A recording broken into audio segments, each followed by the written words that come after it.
Hello, and welcome back to the live reality game podcast. My name is Steven, and it is time for more Surviving Bloomington Season 6, Order versus Chaos. This is probably the last thing we're doing this season, and no better than to give us a retrospective and to wrap up the season coverage than with the man himself, Casey. Casey, how are you doing? Hey, Steven, I'm doing great. I've been super excited to do this with you for a while now. Obviously, I've been listening to the podcast with the contestants and other people throughout the season, and I thought it'd be fun to get on and talk about some kind of like behind the scenes stuff and let you know my thought process through making this season, which has been a huge part of my life for the past like year and a half, 2 years. I'm hoping everything is still fresh, that Season 7's not going to muddy any of your recollection of what happened. Oh yeah, I'm hoping so too. I'm in the thralls of editing season 7 right now, but season 6 is definitely my baby, so I don't think I'll have too much trouble remembering what's going on there. So I guess let's just go into, you spent all this time prepping and getting a season ready together. I'm just going to ask, what went as planned in terms of watching the season play out, and what surprised you along the way? Um, you know, this season was like especially interesting to me because it was the first season in Surviving Bloomington that like people from like the LRG community and like kind of from around the country traveled to come into Bloomington to play this game. For the there were exceptions, obviously, like Hannah and Stacy and Connor in season 5 and like a few other people throughout. But for the most part, for the first 5 seasons of Bloomington, um, it was all relatively local people, or at least like in Indiana as a state. And so season 6 was really cool because people like yourself traveled. Mhm. And for me as a host, that was honestly pretty intimidating because now I have contestants coming in with like a baseline. Most of my previous contestants had never done anything like this. They didn't have any baseline. For the most part, like I could shock them with what was going on. But like you had done this multiple times. Melanie had done this multiple times. John had done this multiple times. Like so many multiple people on the cast had done this multiple times, and they had a baseline that like I felt a pressure to meet and to deliver. So that was definitely something that was intimidating for me and exciting. And then as the season progressed, it was really fun for me to see that everyone really was getting into it, just like all like previous contestants, and it kind of helped me realize that like, hey, I've got something good here. Like this is that like you don't need to be intimidated anymore. Now we need to just keep giving them the experience. Um, so that was something that was, I guess, unexpected. And yeah, I think that answers your question. So, were you concerned about the buy-in, that people were going to come out of state and not buy into the game, or something like that? Then, Or just that like, because every game is different, and I know my game particularly can be a little less strict on rules, or like kind of the way that me as a host, like my vibe is like people can ask for forgiveness as opposed to ask for forgiveness. And some contestants realize that earlier than other contestants do, and the contestants that don't realize that like can get frustrated with me at times about like, well, are they allowed to do that? And in my mind, I'm like, well, they already did it. Like they didn't ask me if they could. They already did the thing. Like now we just kind of have to go along with it. did we have Um, any examples of that in season 6? I can't think of it off the top of my head, but I remember I'm pretty sure like in season 5, Stacy and Hannah were kind of taken aback by like there weren't really like I don't do lockdown periods really. Like you all can essentially talk, like you can talk to and from camp, like going to tribal councils. You can talk at tribal council. You can talk while people are voting for the most part. And I remember that was something that like because I think other games they really try to like lock you down to a certain extent. And so like that was like kind of some feedback that I had gotten, and so I was worried that like people would be have that like in their head coming into this game, and that didn't really come up too much, but it's still like a thing, I guess. I guess I didn't know that we could talk during tribal councils. That's new to me right now. Or like, no, sorry, like during the voting period, I always assume once those votes start, it's like, hey, that's it. You like you can't really strategize anymore.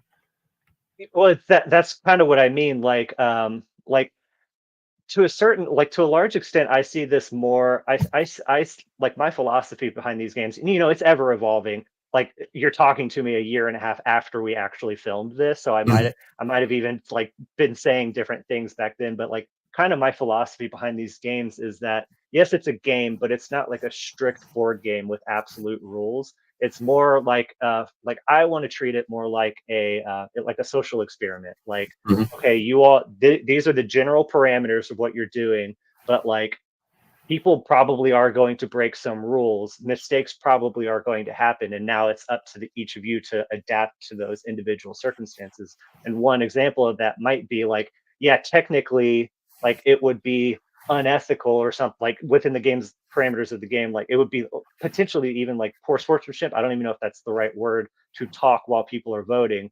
Mhm. But if someone leans over and starts talking, like and like if someone tries getting like upset with production, I'm like, well, what do you want me to do? They already said whatever they said. Like I can tell them to stop talking now, but they've already said the thing. Does that make sense? I So mean, like you can kind of get away with things to a certain mhm. extent.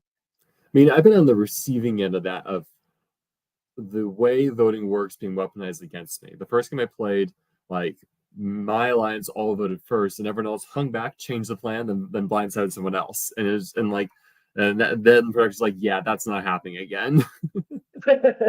And yeah, like it's a delicate balance trying to you because you do want it to be fair, but like I said, I do kind of give. I feel like I give more leeway and freedom to the contestants to try and um, deal with the social ramifications of things like that. So, like another example of that is someone spending 5 minutes in the voting booth. There's potentially social ramifications to that of like you're pretty much advertising to the entire group that you're looking for something. And I enjoyed like like the cast having to deal with the social ramifications of like things like that, as opposed to me placing like hard and fast strict rules. Now, I still feel bad that you denied Marshawn his bonus keys that were tied to his torch. I thought that was like one Oh of those man. those unanticipated things. Like, oh yeah, there are keys, decorations in these torches from years past we didn't even think about. Yeah, that was a hold the block. It took me so long to even realize like what was going on about that. Like it was like a few rounds into the game that like because people had like mentioned that someone found keys on their torches, but it like didn't even comprehend to me. Like no one had actually explained what was going on. And then like a couple rounds in, I was like, oh yeah, though because I had the keys, like I had like a specific number of keys in the game, like portioned out to like make potential idols or Mhm. extra votes and things like that. And whenever like the idea of there might be keys on the torches came in, if I knew it was just like two or three keys, I probably would have let it slide. But I had no idea how many keys were actually on those torches. There could have been another 23 keys entered into the game for all I knew. Immediately. Um, right. Luckily, they were actually different keys. Like you could tell the difference. Yeah, but So they like were I like was able to wood, say, the small metal ones. right. So they were like legitimately different keys. So I was able to say, yeah, okay, so this is what the actual key looks like, and like these other ones are like a lot bigger and things Mhm. like that. So I want to go back in time a bit. The season ends up being Order versus Chaos. How did that season theme come to be? Honestly, it came to be like super naturally. It was not something that we had like originally intended going into casting. This was the first year that I kind of like put cat like I had like a casting crew. Like I wasn't actually involved in casting. And that was kind of a direct result of me having played in Realfoot and some orgs at the time. And I was like making friends in the community. And I realized that if I'm in charge of casting, it's essentially going to start turning into I'm just like casting my friends. Like the Mhm. whole group is just going to be like my friends. And that down the line, like it probably would have been fine, but like down the line, that would start getting problematic. So I realized like, okay, I need to get like a team who handles it separately from me. And I can I might put my input in for like one or two people, but for the most part, I tried to leave it to them. And then Dallas and Megan from season 5 ended up taking that up for season 6, and that was so helpful. And like basically we had like just opened up we had just opened up applications, and we had I don't know how many, like 20 or 30, and they kind of came over for just like a preemptive, like showing me some of the people. We were just kind of like looking through the videos, and it was funny because like every other one, it was like this like eccentric, outgoing personality with like doing crazy things on their screen, and then it would be like a much more like calm, like calm, um, Demir. like yeah, that's the word I'm looking Mhm. for, person. And so like it just started turning into like calm versus chaos, and then it might have been Dallas. I don't remember if it was Dallas or Megan, but like, what if we did like a order versus chaos type thing? Like this one team is just a bunch of like really chaotic people, and we get to see how they interact with each other, and then the other team is a bunch of like really cool, calm, and collected, like orderly, like they know what they're doing. They're not going to get like, they know how to stay calm under pressure. They're not going to like freak out if like something bad is happening. Very demure, very mindful, very yeah, exactly. Um, so it, and then like from there we like it was just kind of like a light bulb moment whenever like one of them said that. We were like, that's pretty good, like we should go with that. And then from there they were able to kind of build the cast around that theme specifically. And there, there were like hiccups along the way, because people drop out. I've Mhm. never had a season where contestants don't drop out before it goes on. So like, Daddy Matt is, some people are confused as to how he made it onto the order team. Some people are confused about how McKinsey made it on there. They were just last minute alternates, and I had to put them somewhere essentially. Well, um, I want to talk about that. It's like, in retrospect, with their players that should have been on their tribe, and like I feel like Mackenzie lived up to order. I don't think that's a bad place for her. Now, on the other hand, like it was interesting because like he seemed like he really wanted to play orderly, but then like by his hand was forced, and he ended up just going full chaos. yeah, and I mean another thing about it too is a lot of people really can go both ways. Like Yeah. to a certain extent, like whatever team you're put on, you're gonna amplify that part of your personality, because we all have like both of those things within us. And so I think that's part of it too. Like McKinsey could have easily been on either one. And like order, I think people like mistake like the idea of order. Like the idea of order was that like you can stay like calm and cool and collected in the face of chaos, was like a big part of that. So like again, like John was another person people were surprised, like, well, what's he doing there? Well, because when shit hits the fan, John knows how to like assess the situation, feel like hone in on John's like where he methodical. needs to go. What? John's methodical. Yeah, exactly. So like he can like assess the situation, stay calm, hone in on what he needs to do, and do the thing. So like that's kind of the idea behind like being orderly. And so it was, you're able to kind of play with the lines. But and then like also like Daddy Matt, he if you like hang out with him in real life, he's a lot more calm than he was in the game. I'll say that because like he helped out on crew for season 7, and he was in the game for season 6 pretty much the whole time. So I didn't really get to directly interact with him other than during challenges and at tribal council. And like what the audience doesn't realize is I don't really hang out with the cast during while the game is going on. I don't know what happens back at camp until I'm watching it back on screen. I only know your tribal council personas basically. Mhm. Um, and he, other than like the couple crazy tribal councils, he was relatively calm. So I didn't have a super understanding of who he was during the game. And then I spent like an entire year editing him, and he's this like, his confessionals are amazing. Like he really is just so lively and like expressive. And then like I like he came to help out on crew, and he's just this very real stoic, like just calm, like ready to be there for like anything that you need. That's how he was helping out on crew. And I think both of those things are him. But it was a very funny contrast, me expecting him to like be like his confessional thing in real life, and then he was kind of like this different persona. So again, looking back, is there anyone you'd swap between tribes?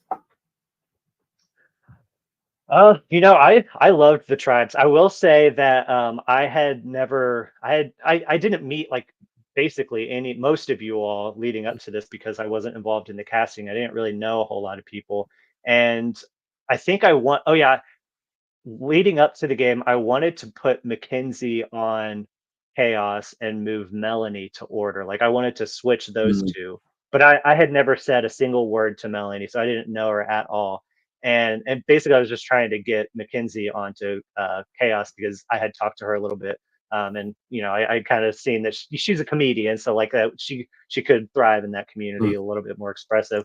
And then anytime I would talk to Megan, I would be like, "What do you think about switching these two? What do you think about switching these two?" She was like, "Casey, no, we're not switching." Like Megan put her foot down. She was like, "Trust me, when you meet Melanie, she belongs on Chaos." And I was like, "All right, I'll trust you." And then I specifically did. I said, "Okay, we'll keep Melanie on there, but I want to do Melanie's first confessional." I said, "I want to meet Melanie." Face to face, and I want to do her like the pregame confessionals. And I pulled her aside and did her pregame confessional. The first word that came out of her mouth, I was like, she was just bursting with energy, and I was like, "Okay, yep, you're right." Like it took literally one word out of Melanie's mouth for me to be like, "All right, yeah, she definitely belongs." Like, yeah, I love this woman. This is awesome.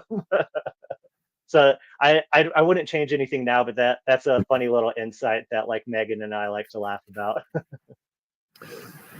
One of the things you did, so season 5, you implement the Shot in the Dark twist for the first time, and you bring the Shot in the Dark twist back for Bloomington. And I think what makes Bloomington's Shot in the Dark unique is the transferability and the stacking of the Shot in the Dark, where essentially it is not only a build your own idol, and correct me if I'm wrong, I don't believe you could make extra votes in season 5, only season 6, correct? I'm pretty sure that's correct. Yeah. I think I came up with the idea about the extra, yeah, because nothing extra boats and stuff weren't hidden around camp, but I think extra boats were hidden in season 5. So because that's when I started coming up with the idea of like build your own advantage type thing, really. Yeah. So talk to me about like the decision to bring back and expand the Shot in the Dark twist, because it's honestly, I'm a huge fan. You know that. Yeah, yeah. So I mean, really, if you watch season 5, that the episode where Devontae collected all 6 keys, that is like truly what like that was immediately like, all right, this is great. This is good. This needs to be here to stay. Like this is going to be a staple of Surviving Bloomington. This is like how this needs to work. And like it's also just works well within, because I'm a big fan of like board games and things and video games. So like it's just kind of the same as that mindset of like you have to like slowly build this thing over time, and like you have to decide how to use your resources. Mhm. Is it worth it to um, blow 40% of an idol on an extra vote right now? In Mhm. some cases, it really is. In some cases, it is legitimately better to get that extra vote and sacrifice potential immunity.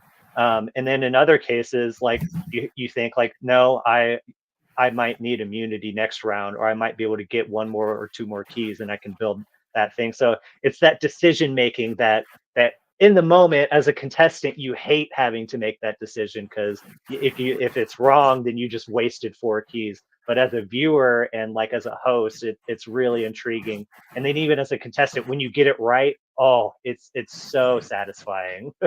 So I think Devontae really encouraged the implementation of that back into things. So were you surprised or not surprised with how many, so 2 extra votes get played our season, if I believe correct.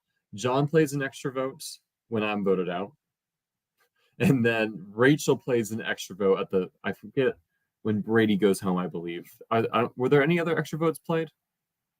Oh man, I can't remember. There might have been one more, but Yeah. Drew, those are fact check us on this, please, as you're listening. those are the two that like really stand out. And I mean, it's funny that John and Rachel were the people who like really took advantage of that concept. Everyone else was really honed in on using them for safety. Um, but I I was hoping people would use them for extra votes. That's always something that you're kind of worried about as a host whenever you're introducing like a new twist or concept, is that the contestants just ignore it. Like that's the Sorry. last thing that you want. Go ahead. John also played an extra vote a second time on Mackenzie when she was voted out. So he used Oh it twice. Rachel used it once. There we go.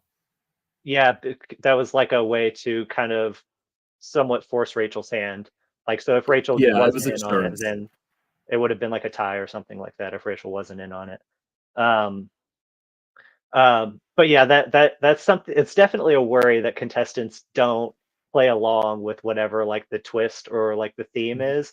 Um, and to a certain extent, you have to just kind of let them do what they're going to do, and that's something that, especially in this scenario, that I was curious about and a little worried, because if you have four keys, I mean that's a 66% chance at immunity, and a lot of people at that point are just like, no, I'm holding on to this. But I think the extra vote is it comes up often enough in the game of Survivor that like you really just have to use it.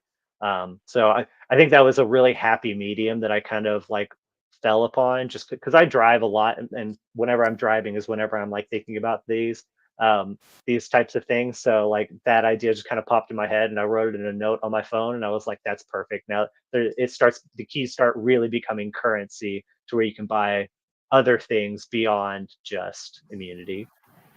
Yeah, because I like one thing I admire about John's game is the risk you take with that, because it is so close, like I said, to being immune, and flat out, honestly, a 4 out of 6 chance or two out of 3 chance is enough threat. People are gonna not vote for you anyways, right? You said like we Mhm. see Brady bluffing the 5 or 6 on the dark a lot to a lot of effect this season, and so my question to you is 4 too much? I can see 2 being too little, but why not 3? Um, I don't know. That is kind of like that weird, like you could Mhm, kind of have an argument for both of them, but I don't know. I felt like I really wanted people to like it's a sacrifice for them mhm, to like they have to really know that like I need this extra vote like now. Like mhm. they have to really be they have to actually say, all right, I'm giving up um immunity for the or essentially immunity for this. And also I knew people are going to be pulling their keys. It's a lot easier to ask someone for one key as opposed to you have to get two people in on the plan and get each of their keys. So like four keys kind of ensure like basically forces people to be more incentivized to pooling their keys as well, which is absolutely one of something that I wanted to happen. Which we don't. So we see John get a key from Rachel for his first extra vote, and that he didn't even need it. He just got one because he was able. And so, but we see that, and then I don't believe we see pooling for John and Rachel's next extra votes. I think we do see some pooling with like um with Drew and Tyler handing off a key maybe to Brady so Brady can threaten full idle play on the swap tribe. But beyond, are there other were there other pooling aspects that I'm missing from the season? Yeah, well, that's something that's kind of lost in the episodes too. Like, there was a lot of talk of people like pulling Yeah. keys, trading keys, asking for keys, denying keys, and stuff that just it didn't really either. I didn't really have a way of telling the story, or like it just wasn't relevant to the Yeah. story. But it was also there were times where like someone would ask for a key, and then there's that awkward moment where the other person has to be like, "Oh, I don't know. I'll have to think about it Yeah. a little Rachel bit." Asking is like, no, I'm sorry. And I think it So falls in the trap that CBS had in season 40 with fire tokens of like who has what fire tokens and like like making like kind of like they needed a tracker by the player and it just wasn't worth the time to show why there were these fluctuations happening because they only had 42 minutes at that point the show is per right, episode. yeah. So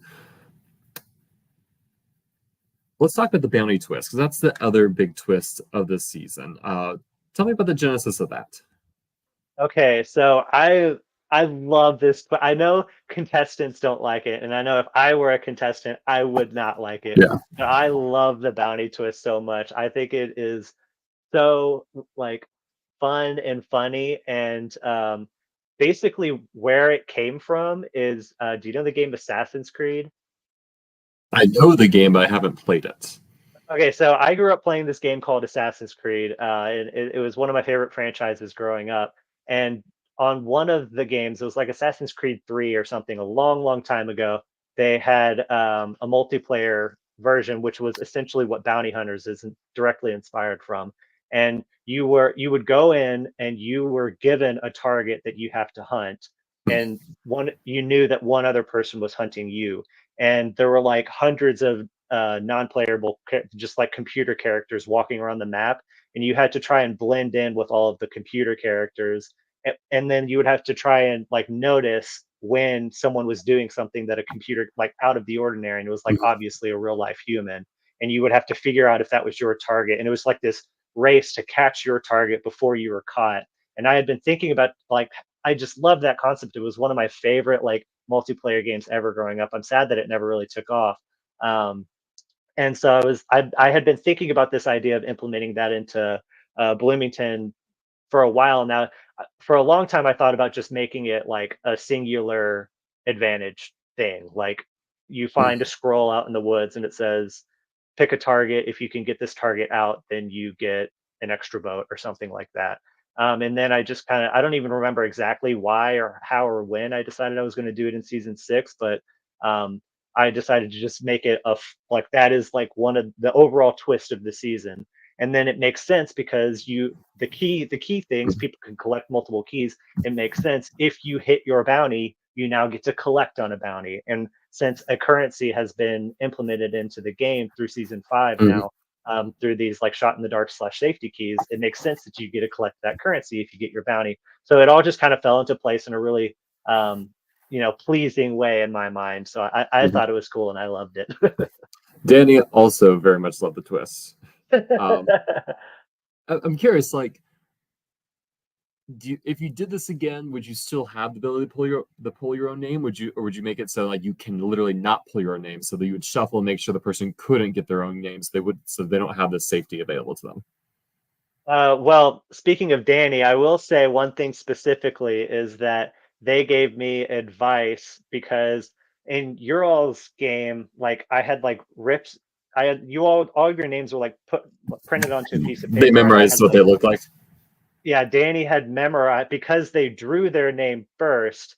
They like just kind of quickly memorized the shape of their piece of paper. I don't know if they did it on purpose or like they just kind of they have Mhm. that natural like photogenic memory. So then by the time the merge thing came around and they saw, they were like, "Oop, that's the shape that I picked earlier. I'm going to go ahead and grab that again."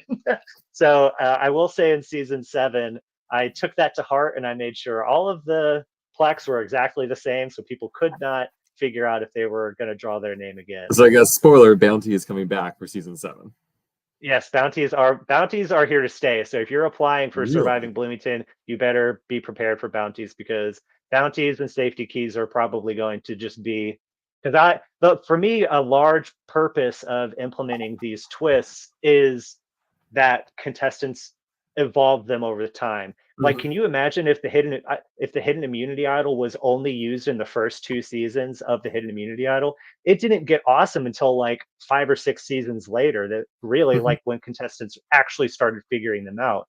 And so like I want people to really evolve the bounty hunter twist, to evolve the safety keys and spending them twists over time. And it's not going to happen at once. It's going to take like 1 or 2 people to really just do something crazy with them, and then like Mhm. viewers seeing that and wanting to re-emulate it. So I am not really in the business of one-off twists for the most part. So bounty hunters and keys are probably here to stay in Bloomington. I feel like the only I felt like in my our season that it would have benefited from another bounty reshuffle at the swap or at the swaps. Though, because you have a great payoff where John snipes me and takes out the person who has his bounty. But generally people end up not on the tribe with their bounty though at the swap. Right. And that was something that that's kind of twofold. One is there's a logistical aspect to it. It's a whole other thing of like getting everyone together, drawing their bounties. Mhm. It wouldn't have been too hard with Urals because we could have just done it overnight or the next morning or something. Yeah, But depending on when that swap is, if it's like an hour long round, now we're spending, 20 minutes of that hour yeah. just getting everyone their new bounties. Um, so like that's one thing behind it. And then at the time, I definitely was thinking about doing that for your all's game, but I also kind of liked the idea of um, being bummed that you Mhm. didn't take your shot when you could have. You all started with your bounties, and then like I liked the idea of someone saying like, "Oh man, I didn't get the chance to take my shot when I should have. Mhm. Now they're not on my team anymore." You have that confessional with Drew where he never had the opportunity to take his shot at Kim. Mhm. But like there is a confessional that I just find hilarious where he's like, bounties are pretty much useless to me because my bounty is Kim and she's currently immune and on another tribe. And so, like, I find comedy in someone like having to lament over the idea that they no longer have access to their shot and they have to make sure both people get to the next phase of the game to regain access to it.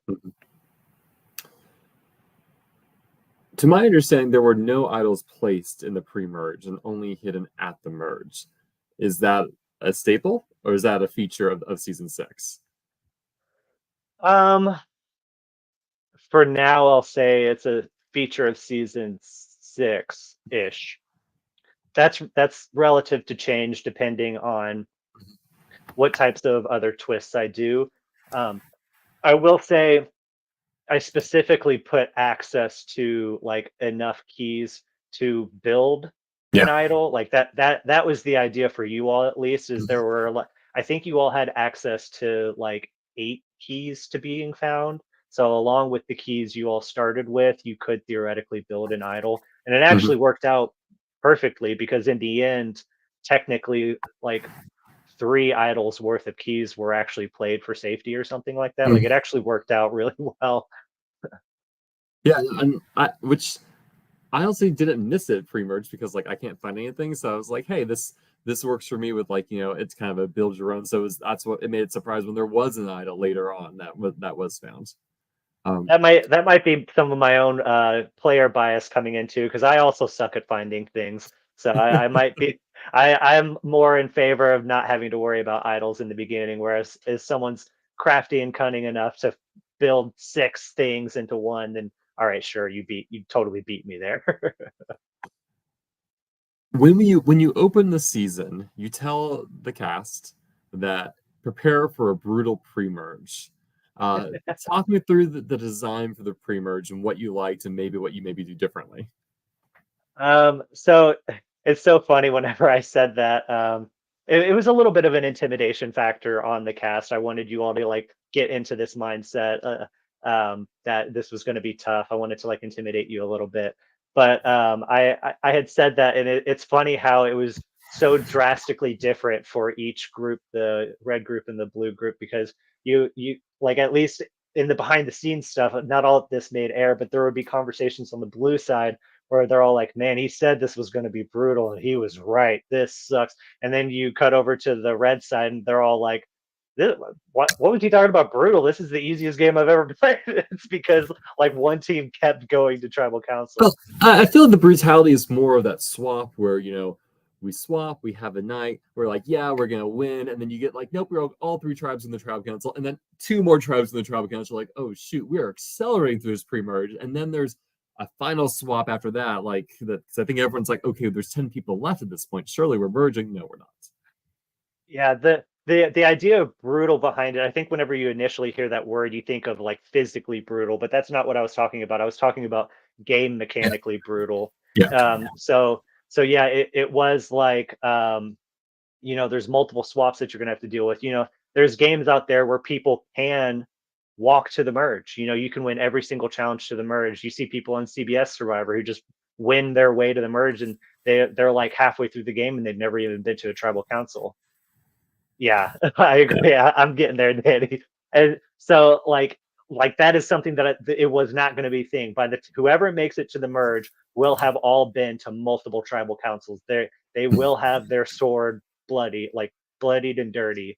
And that's kind of what I meant by that. And then also having to deal with multiple swaps, and also specifically you're not merging at 12. I think a lot of people, myself included, I just played a game yesterday, and around 12 we were like, man, maybe we're gonna merge, and then it's like same thing, we merged at 9 people. And so like 12, it's a lot easier to make it to 12 than it is to make it to 9 in a Yep. pre-merge scenario. A lot easier. And so I was kind of like hinting at you all are going to be like, you're gonna have to work to make it to the merge. And getting rid of 9 people was brutal. And I knew, I felt so bad in the moment, but like I knew at 10 everyone was going to be thinking it was a swap, because I know as a contestant that's what I would have thought. And then I said, drop your buffs, we're swapping again, and you all didn't believe me, and I was like, no, you're really swapping.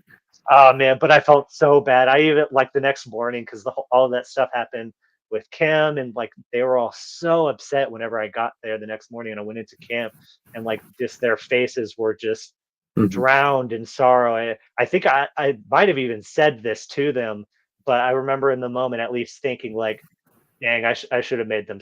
I should have made them merge at 10. I shouldn't have made them swap. Like I had if I in that moment, if I had could have gone back, I would have just made them merge at 10.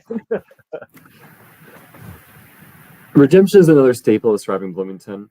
What went well this past season, and what did you kind of come away from saying, this is why I want to do better with it? Redemption is very interesting. I One of my biggest regrets is how poorly we handled footage of Redemption Island. Um, and that was a product, I think, of the fact that Redemption Island was in a completely separate location than the main game. So for contestants that don't know, is basically when you got voted out, you were put in a car and you were driven to a location away from the main game site. It was like a 5-minute drive, but I mean, like, you all didn't know where you were. Like, you were just in the woods somewhere in Indiana, basically. Um, and we would kind of sit. My like what I had originally wanted to happen was for there to be like just a production person there at all times and like recording. But the problem was, like, no one, like, the people who were supposed to do that kept coming back to watch the main game because they wanted to see what was happening at the main game. And then in the moment, I'm just so frazzled and dealing with other things that it didn't even register to me that proper footage, wasn't being taken of Redemption Island. So that's something that we have tried to do better in season 7, and we're going to strive to continue doing better in future seasons, because Redemption Island is here to stay as well. That's just a permanent staple of Bloomington. I love the idea of someone coming back into the game at the merge, because to continue their story, anyone who gets voted out early, their story's not finished, and I'm all about that story. So definitely recording, and then it was so funny the way Nina describes it is that she literally just got like driven somewhere and then dropped off in the woods by herself, which I think, like, from an experience standpoint, that's like a funny story, and I would find a lot of humor in it. But in the moment, that probably was like really strange and like weird of like us to do to her. So it worked out fine, but we are much more intentional in season 7 about like um, Redemption Island, and like putting them somewhere where they can like have access to people if they need them. Speaking of stories, I think one of my favorite episode stories is the Kim elimination episode, the final pre-merge episode, where you lose footage and you end up drawing and making an animation of that episode. So talk me through the story. When did you realize first that the content, the video footage was missing, to the realization, hey, I'm just gonna make it myself, and then the whole thing? Oh man, that what a roller coaster that was. I mean, first of all, I had been thinking about doing something like that, like, for a while, like since season 5, like this idea of drawing an episode, because I have a lot of fun with the editing, if that's not clear. I go really non-traditional with it. I want to get away from like classic CBS Survivor, and I love CBS classic CBS Survivor and all of that stuff, but like, I'm an artist and I like being artsy fartsy with some of the episodes. And that was one where, like, I think I had seen like Kill Bill recently or something like that. And I don't even know which one it is, but there's a Kill Bill where, like, it just all of a sudden one portion of the movie, it just goes straight into anime, and it's just like completely different. And I've always found that like really funny. So I thought it would be funny. It's kind of like that shock factor that I wanted to give the audience of like they have to do. I want to put the audience through, like, they have to do like a certain amount of mental gymnastics to figure out what's going on. Of like, I want them to turn their head a little bit, like, wait, what's going on? Like, as the drawings start coming up on screen, and like they have to put together what's happening. It's not necessarily like spoon fed to them. And so that was the real idea behind that, is I wanted to shock the audience, and I think I did that. It was a lot of fun for me whenever the episode was like actually airing, and I was like watching the comments come in. People were like, "What the heck is this?" Because I didn't tell anyone other than the contestants who were in the thing, who were like, because I needed them to send me um, like photos and videos of them eating food for process.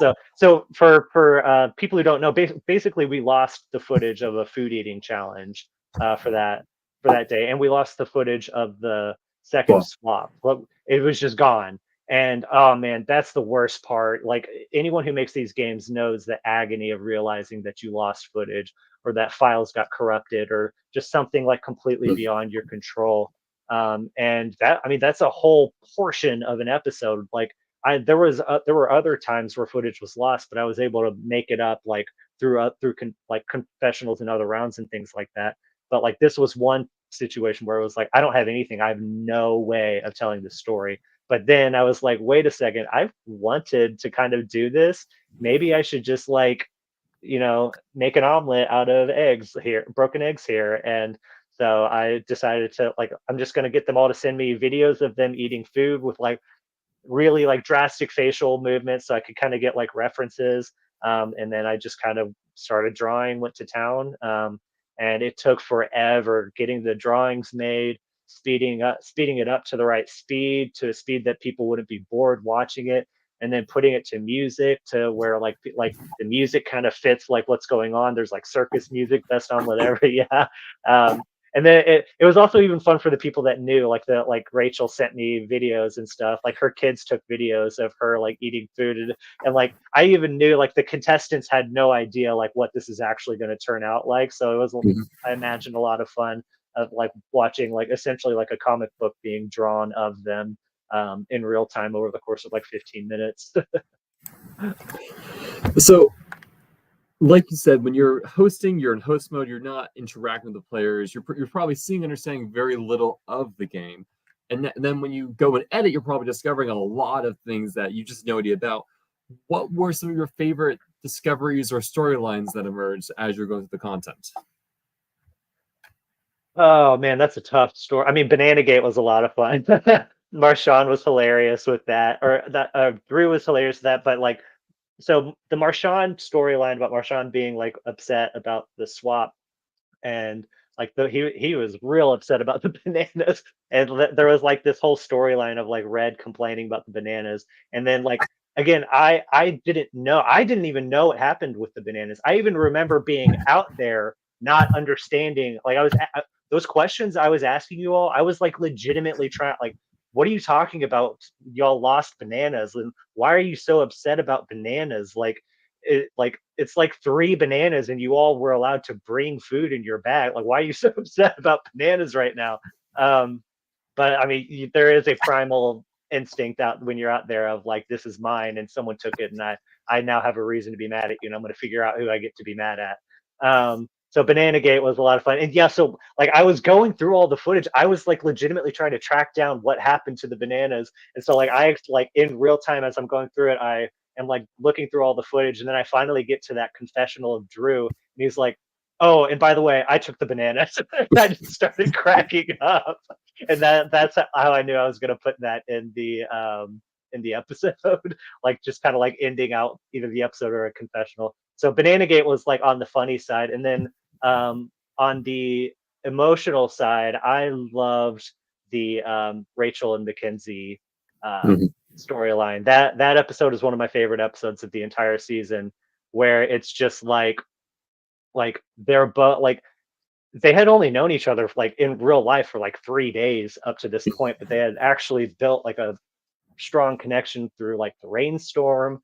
Um, and Rachel was just so conflicted. Like it's just pure like raw human emotion there, where she's like she doesn't want to do it. She knows she kind of has to. She's almost not doing it, and then like Mackenzie is just so sure that like Rachel's wrong, and like Rachel like can't do it. And it's almost like a like an old Yeller situation where you're like, I don't want to do this, but I know I have to, and just that. And I found like this perfect music. Oh man, I spent hours looking for that music, and I was just like this perfect music that's just like chef's kiss of like what's going on and the emotion of what that was like in the moment. Because I do remember that in the voting booth, but like the voting booth stuff, I remember that. And just seeing Rachel just like real, just like the anguish on her face in real life. And then Hannah was right behind the camera with me, and like after Rachel like did it and turned around, Hannah looked at me and she was like, "Oh my gosh, I've never seen her like that," or something. She had said Mhm. something like, "Wow, she's like really struggling with this." So I really wanted to tell that story. And then also real quick, I you gotta mention the tribal council where Daddy Matt played the six keys and just shocked everyone. I mean, that even shocked me. I don't even know if I knew that he had six keys at the time. And it was just so hype. And that tribal council went way longer than we thought. That was like a 3 hour tribal council. It ended up we started at like 8 o'clock or something, and it ended up going to like 11. Um, because like it like we kept having to revote, and they were all talking so much, and just this explosion. And I remember being like gassed at one point and being like, all right, we need to wrap this up. And then just like that happened and it ramped up and everyone's energy just ramped up. And so, think about, think as a host, what were some of your favorite moments that you experienced in game? I mean, okay, just to reiterate that Mhm. tribal council was absolutely insane in Mhm. real life. Whenever you can get people talking about real life things, that is my favorite. Like that is whenever, because like we can all I can ask a million like all of the survivor questions and people can give all of the survivor answers, but when people like actually start talking about real life stuff, that is whenever I am really intrigued. And especially whenever the I as the host can stop talking and the group just starts talking among Mhm. themselves. And that happened on multiple occasions. Specifically that one wherever Matt and Drew started fighting, and then Matt and Tyler started fighting, and Tyler and Brady started fighting. And then meanwhile, John and Rachel are just like slinking around in the shadows, like whispering in people's ears about what's going on. And I get to just sit back and watch Survivor. I get to sit back Mhm. and watch um, this, you know, this documentary, this like what happened, like just watch these people go through this experience. And so like that's my favorite whenever the contestants like really do their own thing. So that was one time. Another time was, Kim's tribal council, where it was this really powerful conversation about representation, where like, I had no place in that conversation. Like this was their conversation to have, and they had it beautifully, and they talked about it really, really amazingly. So I loved that they were willing to have those conversations. Another time was whenever Rachel and Daddy Matt had to talk about the situation, the phrasing of dead weight. Where did this phrase come from? What does it Mhm. mean? Why was it said? What was actually meant to be said? Like, was it a communication error? Was it not? And then and it turns into this thing where like Rachel is the one like Rachel who like had this thing said about her is now the one like being the person to comfort and like forgive. And it's just this like Mhm. beautiful metaphor as to like why she ultimately wins, because she can express her emotions and say like, hey, this I'm not okay with how this was. And then like once the conversation is had, she can see it clearly, and then like show empathy and love for the people who had maybe said something like hurtful towards her. So like things like that stand out. That's what stands out to me much more than like the game body type things. See, I thought you were going to say your favorite moment was when you told Rachel she wouldn't be sleeping in a tent that night. Oh yeah, that was pretty good. That twist was specifically for like was I put that in there specifically for because of her, because the Dallas and Megan had told me that she was like Rachel said she's only playing if there's a tent. Like Rachel really wants a tent. Um, and I was like, don't worry, there's going to be tents. There's going to be tents. There's going to be tents. And then I'd made the decision of making the swap overnight. Yeah, and basically, like I had to take you all to my house because Mhm. it was too late to set up a tent. Essentially, was the situation. And then, but I had made that decision before the teams were like before we all had actually swapped. And so then I was like, oh man, I hope Rachel gets on yellow so I can like play this up that she thinks she's going to be sleeping in the dirt. And then as soon as I saw that she had that yellow rock, I was like, let's go. I'm going to eat this up so much. This is going to be hilarious. And then whenever like we like kind of went, I took the yellow group back to this separate area and the other groups went off. And Ethan, our main camera guy, was like, all right, I'm going to go film one of the other groups. And I was like, no, Ethan, you're coming with me. I need you to record Rachel whenever I say this.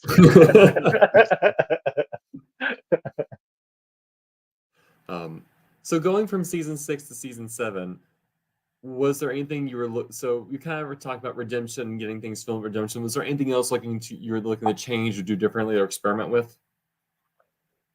Yeah, I mean, first of all, definitely expand on what we've been doing, like with safety keys, the side quests. I haven't really talked about those, but in this game, like I had implemented what I call side quests. So like hidden around the camps, you would find a piece of paper that says you have to do this thing and you'll earn a key. And I called them side quests. Like you vote for the wrong person at tribal council, you earn a key. You complete the skill portion of a challenge, you earn a key. And it's kind of like you earn experience for completing a quest, and you can spend that experience on this upgrade of some sort. Is kind of like the idea that I'm moving towards for season 7. And then so keeping things like that. And then a big thing that I really wanted to experiment with, and this is something that I think is, I don't know if controversial is the right word, but I think it's a different direction than a lot of LRGs do. Is that I like experimenting with the idea of a group of people who know each other are playing together. It's not like, because the classic idea behind Survivor is a group of strangers are forced to figure out how to live together and vote each other off. And in my opinion, it's just almost impossible to guarantee that in these games, because people will, you could cast a perfectly no one knows each other game, and then in between the time you build your cast and the game runs, 4 or 5 of those people have played a different game, and they have all of a sudden met, and now you have promised 10 of the other contestants that no one knows each other, and 6 of them all of a sudden are coming in knowing each other, and those 10 have now like are like, well, what the heck was that? You said no one was going to know each other, and like in that way it's no one's fault. And like so like I'm kind of trying to go the other way of saying like, you know I don't want to like necessarily cast like best friend, like, we accidentally cast brothers in our season. That was a complete accident. That's another example. The contestants might just not tell you if they know someone. um, and so it going the other way of like, all right, I'm specifically going to cast a lot, like such a large web. The web is so interwoven to where you kind of have to throw everything out the window. You kind of like, yeah, you're probably going to be like, you're going to lean towards this person that you know a little bit better, but like you also have to be careful because other people also have people, and you might accidentally say the name of someone's bestie, so like it's going that other direction, a little bit more like an all-stars game, but not an all-stars game, to where like, so the web is so woven tightly that you, to a certain extent, you have to throw it out the window. I feel like going back to when you were talking about a little bit of the RPG style with the quests, which I never found any, which was really frustrating for me in game. I think John kept finding them right where he was using the bathroom. I'm like, I'm just peeing in the wrong bush apparently. Cheston Smith, Survivor Durant, is experimenting with attributes, like permanent buffs or attributes players can earn during a game that affect them in some way. I feel like you and him could have an interesting conversation about all this.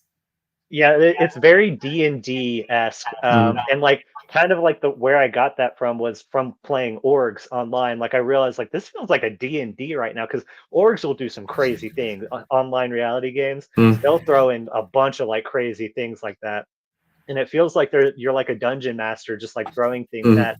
And I like that idea of attributes. I kind of do something a little bit similar to that in season 7, and the way I've kind of described them as is like upgrades. You Mm-hmm. can kind of upgrade the powers that you have access to right now. Mm-hmm. So it's kind of in that same vein. Um, anything else you want to say about season 6? I feel like I've burned through all the questions I have. Um, no, I mean, I loved season 6 so much. I had so much fun hosting everyone there. I had so much fun working on the footage. We were so blessed to have Ethan as the crew person because he is just such an unbelievably talented Mm-hmm. videographer. I didn't even know, like, I had never seen him work. He was friends with Seth, and Seth was like, "Hey, this guy knows what he's doing. He's willing to help." I was like, "Bring him along." And the whole time we were out there, I had no idea he was getting this amazing footage until like a month after the game, and like I started looking at it, I was like, "Whoa, this is awesome!" um, and like the way his mind works is just lockstep with the way mine does in terms of Mm-hmm. editing, and we really lucked into like a good team in that regard to be able to tell this story, and then also just the cast for making an awesome story. Like it was so much fun. All every confessional, people were playing so hard start to finish, and I mean, you all won cast of the year in the awards. Mm-hmm. So I just appreciate all of the work, both from cast and crew, and it was just a blast start to finish. Did you give the cast of season 7 the same morning of delivering your confessionals or else? I told them, give me at least 2 minutes each confessional, so 2 to 5 minutes. So theirs were a little bit longer. Some of you all, especially in the beginning, gave very, very short confessionals, and it made editing difficult. But season 7 cast, they definitely deliver on the confessionals. That's another part about casting players with experience. They know how to talk to the camera. Mhm. Well, do you want to give a little spoiler to what's coming up? All right. So, kind of to round things out this podcast, we are going. So, we filmed season 7 of Surviving Bloomington in June a couple months ago. And so, I'm currently working on the editing for season 7. Hopefully, we're going to start releasing episodes in like February. That's the current goal, but we'll see about that. Um, and I have a couple of the episodes already finished, but we're going to go ahead and show the Which first is wild third. to me, by the way, because it's just September right now. It's like, holy smokes.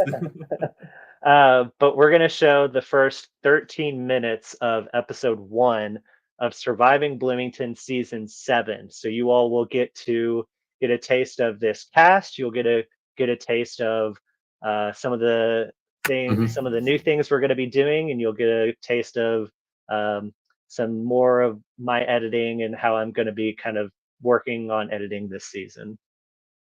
All right. And hopefully it's not laggy and stuff. If it is, blame Trinity University Wi-Fi. If you can't hear it or if it's like laggy, let us know. Please do.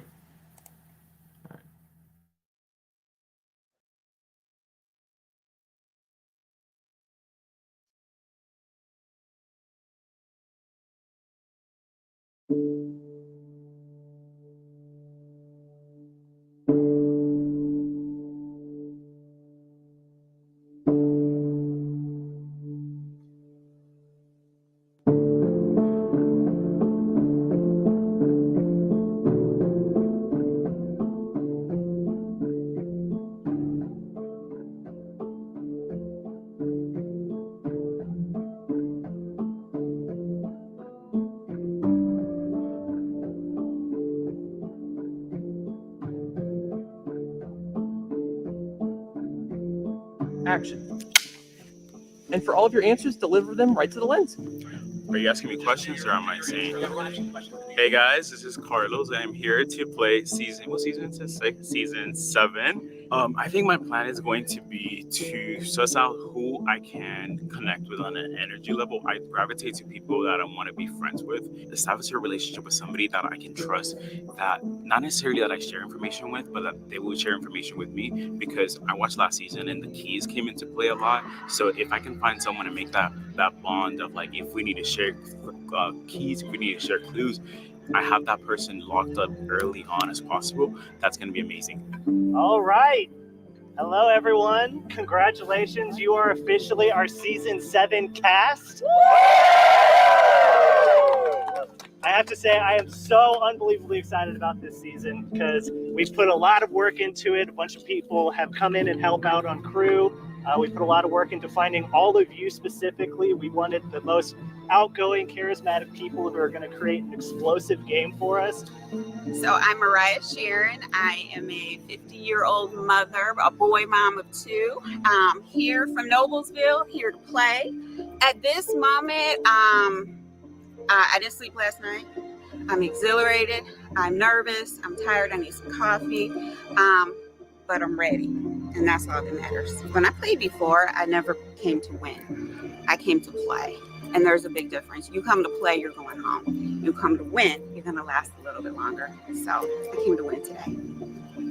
I'm a storyteller. I love telling the story of Survivor. I started watching Survivor when I was 7 years old. And to me, the game is great. I love watching the game as much as anyone else does. But for me, it's really like the stories of what happens that make a great show. And that's what I try to convey whenever I'm doing the editing. And if you all give me a good story, I will shout it from the mountains. I will tell it with all of my heart and soul. But you got to give me a good story. If you just give me a chess match, then all you're going to get back 6 months from now is a chess match. But if you give me a fable with heroes and villains and fighting and crying, then you're going to get that fable. So I encourage you to use this as an opportunity to just let yourself go. There's not $1 million on the line. You are the main character of your story. If you're mad, feel free to yell. It's okay. If you're sad, cry. I want the audience to cry with you. If you're happy, jump for joy. The audience will love that. So I just really encourage you to let this be a story and not a chess match. Okay? All right, here we are, and action. Hello, my name is Allison Foisey. I am 34 years old. I live in Worcester, Massachusetts. So initial thoughts coming in, I know that I am one of many who have played a lot of these games. My goal is to hide. I unfortunately think that within our 20 minutes of already just chit-chatting, it's not going to happen that I will hide, but I do recognize that I've kind of been facilitating conversations. I've been like a conversation starter and then let them go with it. So if I can let other people talk and try to stay in the background, I feel like that would still consider hiding for my game. Personally, looking to get out of this game, I would like to own my moves. I would like to put out a name first. I would like to make it to merge. I really, really want to make it to merge. And again, I'm going to keep a fun mindset and hope that others will like me for that. This is something that's really important to me personally and a lot of alumni is, so if you watched season 5, we had a contestant named Boogie who was unbelievably an incredible person. I loved Boogie so much. He always laughed. He was always making everyone else around him laugh, making people feel comfortable. And he unfortunately passed, and his family, as you can imagine, it's just devastating for them. And I communicate with his mom a lot, and that part of this event is keeping Boogie alive and keeping the memory of Boogie alive. So we're going to go ahead and take about a 10-second pause just to honor Boogie. And again, as we all know, also for people in Bloomington who are experiencing homelessness, that is truly why we are here. And you all did an amazing job fundraising, which we'll go over here in a minute. But people in Bloomington, they die in the winters. Bloomington is sort of a hub in Indiana for people who are experiencing homelessness to come to, because we are kind of a little bit more of like a liberal bubble in the overall state of Indiana. So like in Bloomington, we just have more programs for people like that. So other cities that don't want to deal with people who are experiencing homelessness, send them our way. So the more funds we can raise for people like that, the better. So like that's ultimately what this event is about. So having just that moment of silence, not only for Boogie, but also for people experiencing homelessness, I would love to do that right now.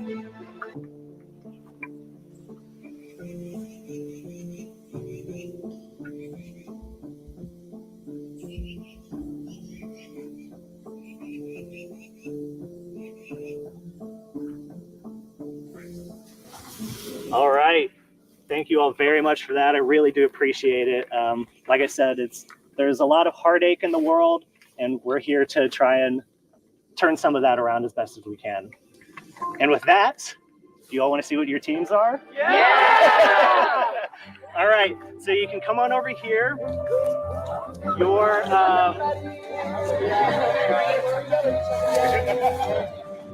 So you'll take your pouch that's on top of your name tag. Don't open them. We want to open them all together. So take your pouch and head on back. We don't take our name tag. Don't take your name tag. I like the name tag. I think that my strategy going into the tribe, like the first tribe, is just going to be the happy hi. It's just approach people talking, be like, hi. Just like try to disarm some people, try to get in their good graces, and just try to not be threatening. I'm an anxious person. I was recently diagnosed with ADHD, and I am just trying to stay focused. I want to prove to myself that I am a good social player. When I played like a mini game, Survivor Weekender Season 1, it was with people I knew. I knew how to pull strings. I knew how to manipulate without hurting feelings. This to me is proving that I can do something on my own, with my own motivation, without giving up on myself. This is my time to be me and to bring it and win.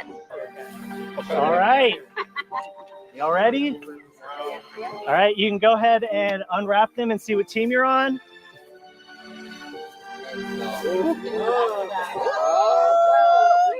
I'm gonna be Rosie.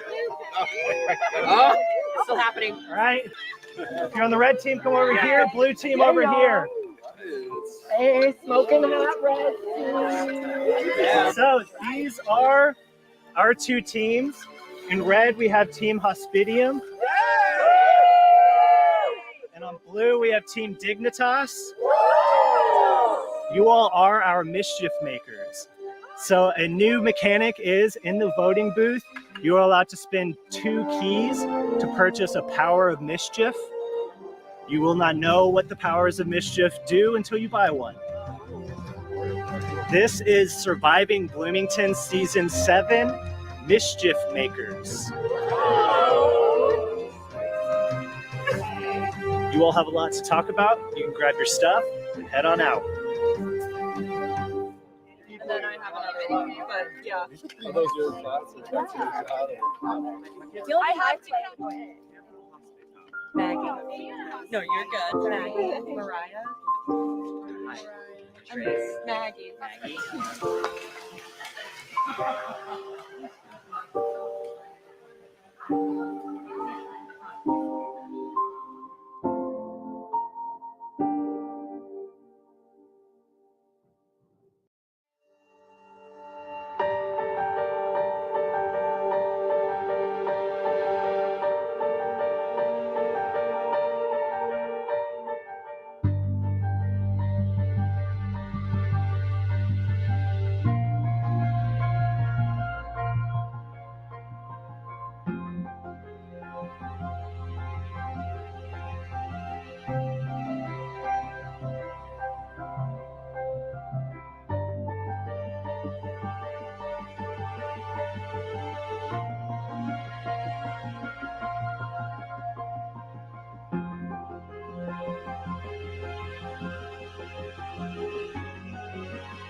And now we just wait 5 more months, right? Yep. Hopefully, that episode's already finished, but hopefully that my goal is to release that about mid-February, and then hopefully we won't have as many like down weeks as we did with season 6. Yeah, it's interesting. If season 6 is any indicator, Carlos being the first one we're introduced to is something to watch. Because John did open up the season for season 6. I guess we'll have to see. But yeah, no, Casey, just thank you so much for this teaser. Thank you for taking the time for me to pepper you with a bunch of questions about season 6 as we wrap it up. And well, I'm excited to see what's yet to come. All right, I'm super excited too. And from what I understand, you're hopefully going to be doing podcasts with Drew season 7 too. So people definitely have that to look forward to as well whenever we get things up and rolling next year. That is the plan. Well, Casey, All right. thank you so much. Thank you everyone for listening and tuning in. This is it for season 6 coverage, but season 7 coverage will begin next February. In the meantime, you can catch me podcasting about other great games. I'm going to be bringing back the Behind the Game series and talking to some new hosts. So get excited for that come October. All right. Take care, y'all. All right. Thanks. Bye.